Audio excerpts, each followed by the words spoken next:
Good evening, good morning, good whatever, wherever you are.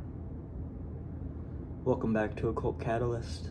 Today I want to explore a topic that's often misunderstood, feared, and even demonized, pun intended, by mainstream society. What is a demon or daimon? Are they evil spirits? Are they malevolent entities that want to harm us? Or is there more to these beings that we've been led to believe? Let's dive deep into the truth and shed some light on the complex nature of these fascinating entities. We'll look into the etymology and origins. First, let's break down the terms. The word demon and daimon have very different roots. The term daimon comes from ancient Greek, where it is referred to a guiding spirit or divine force. These weren't inherently good or evil, they were simply intermediaries between humans and the divine. Think of them as messengers or inspirers. On the other hand, the term demon evolved as religions like Christianity started to gain influence. They redefined these entities to fit a dualistic worldview, labeling them as purely evil, malevolent beings. This shift in perception turned these neutral or even benevolent spirits into what we now know as demons. So what are demons and daimons really? The truth is, these beings are far more complex than just being good or evil. They embody a wide range of qualities and attributes. They're forces of transformation, creativity, destruction, and empowerment. If you're willing to look past the surface, demons can reveal powerful truths and guide you to confront aspects of yourself you might otherwise avoid. It's important to understand that they're not external forces to be blindly feared, but rather allies to be engaged with respect, awareness, and reverence. They reflect both the shadow and the light within ourselves and the universe around us. They challenge us, teach us, and yes, sometimes they can be tough teachers, but it's always with the purpose of pushing us to grow, being a catalyst for our change, right? Demons are often powerful teachers. They're not here to make things easy for you. They're here to make you stronger. When you work with demons, they may push you to confront your fears, break through limitations, and face the parts of yourself you'd rather ignore. But that's where the most powerful transformations happen. Think of it like this. When you lift heavy weights, it's tough and sometimes painful, but it's what builds muscle and strength. Demons are like those heavy weights. They're here to help you build spiritual and emotional muscles by challenging you in ways that are deeply personal and at times uncomfortable. One misconception is that demons want to possess you or control you. But in reality, true demonic interactions are based on mutual respect and consent. They don't take over or force their will upon you. Instead, they act as mirrors, reflecting your own strengths and weaknesses back at you. Working with demons is like forming any relationship. You set boundaries, establish trust, and build that relationship over time. It's not about domination or control. It's about partnership and understanding. So if you're considering working with a demon, know that it's about choosing to engage, not being coerced. And one thing I want to touch upon here is with my relationship with Lilith, it is very much a partnership. One example is we are working together on this channel. It's something that she wants to help me to produce so that we can convey a powerful message about, the demonic and other forces that we need to be working with or should be working with, for our empowerment and self-development. But working with Lilith has been very enlightening, and in some ways I treat her like a very honorable and revered person. Like, I interact with her like a person. I don't treat her as high and mighty and above me. I see us as equals, and she also sees us like that. Now, given certainly she can do and possesses powers and cities that I don't have and can't manifest and do. However, despite that, she still sees our souls on an equal level. And this is the goal. That's the goal of working with the demonic, is to build a partnership, a strong relationship with these entities, and to bring back gnosis and knowledge for yourself, as well as self-empowerment and finding out who you truly are and aligning yourself with your true self, your higher self.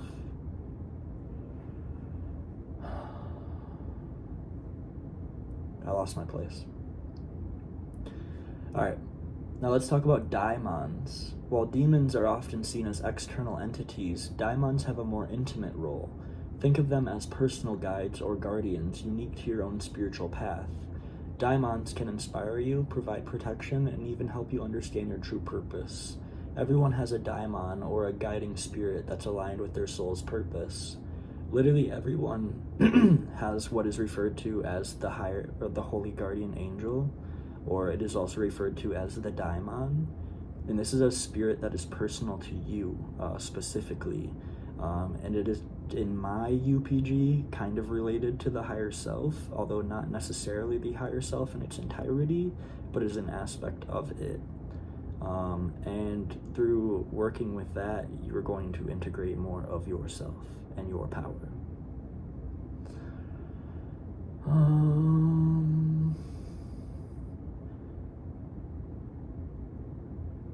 They're here to nudge you, sometimes forcefully, toward your true calling.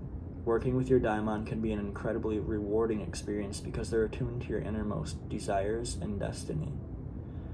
I believe that Lilith is a daimon. I do not believe that she is an infernal necessarily, or a demon, or sometimes I look at her in her duality as a demonic goddess. But the true nature of Lilith is non-dual. The true nature of most of these demons is non-dual, because they are infinite consciousness breaking into finite form to interact with you and I. That's how simple it is.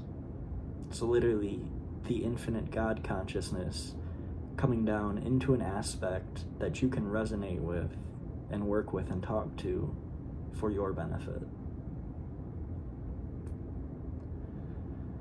There's a lot of fear-based misinformation around demons. You might have heard things like demons only bring harm, or invoking a demon is dangerous. The truth is, fear comes from misunderstanding. When you approach these beings with knowledge, respect, reverence, and a willingness to listen, they become powerful allies instead of feared adversaries. It's important to separate fact from fiction and to build your own experiences rather than relying on secondhand stories or religious dogma. Your experiences are going to teach you how these daimon operate and how they're going to work with you and what benefit they're going to bring to you. What has happened for me likely is not going to be what you are going to experience. However, aspects of these demonic entities are the same, so we will share certain elements, and it'll be very cool to learn what you guys find and explore as you work with these energies, and how we can kind of like compare and contrast and see, you know, whose demonic personality is completely different than another person's, you know, even though it's the same aspect or daimon, it's very personable. Yes, demons are powerful, but power isn't inherently harmful or dangerous. It's how you engage with that power that determines the outcome. I'm going to go over a few ways that you can start to establish a relationship with a daimon or demon, or any spirit really. However, I'm not going to go into detail on how to do this yet. I'm going to cover that in my next video. I really just wanted to touch base here on like what a demon is, because there's so much misconception. Basically, you know, major religions demonized, that's where we get the word demon. They demonstrated these beings, these old gods, these ancient beings, to be nothing more than maleficent and basically trash, right? Don't work with that. Don't acknowledge those energies. That's nothing that you want to get involved in. We hear that all the time, right? Everybody kind of shuns the demonic. Like, it's such a negative looked at thing. Like, everybody's so concerned when somebody starts to talk about the demonic, or it's always in like a horror context or Hollywood, and it's way out of proportion. It's just not how it is at all. And if you haven't yet, you will find that out for yourself as you begin to invoke into practice.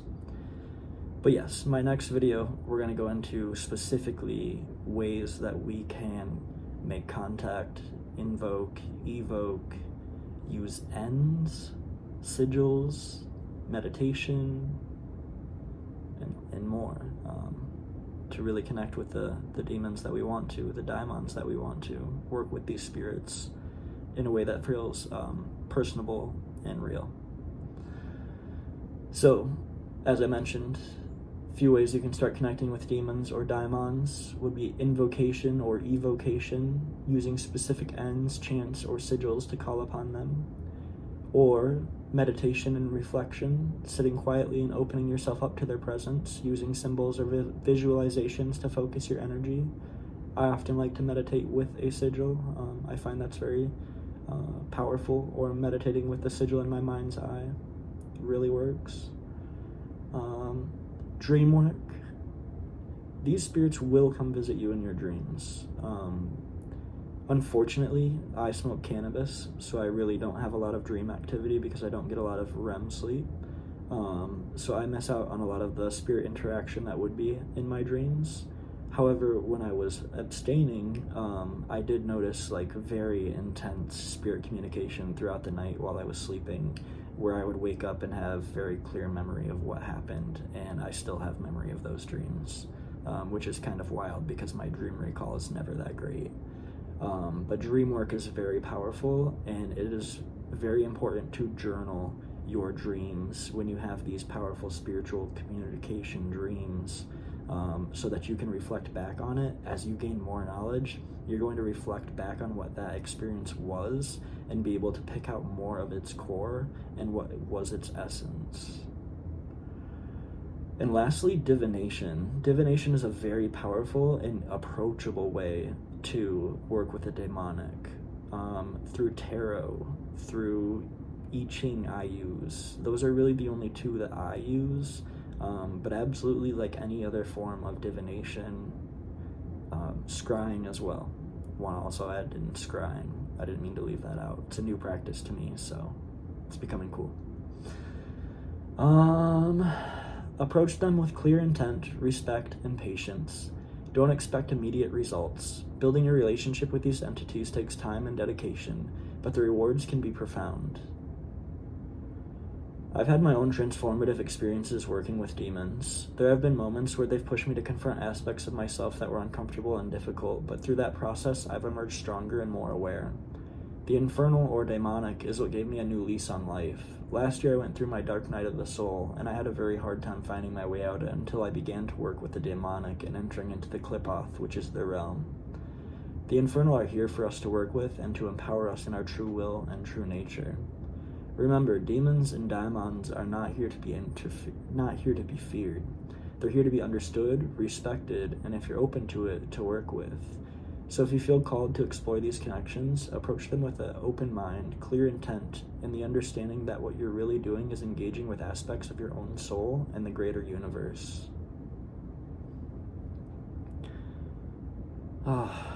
Before I close out, I just want to say to everybody that's here, viewing this, watching this to the end, thank you so much for being a part of this. Thank you for seeing where this journey is going to go, and I absolutely promise you that we are going to bring you to some new heights, and we are going to bring you some insights and great things. So thank you all. I'm eternally grateful. Remember, seek deeply, stay curious, and let your inner catalyst ignite the path forward. Until next time, stay empowered, stay fearless, and keep pushing the boundaries of what's possible. This is Occult Catalyst, where the transformation begins.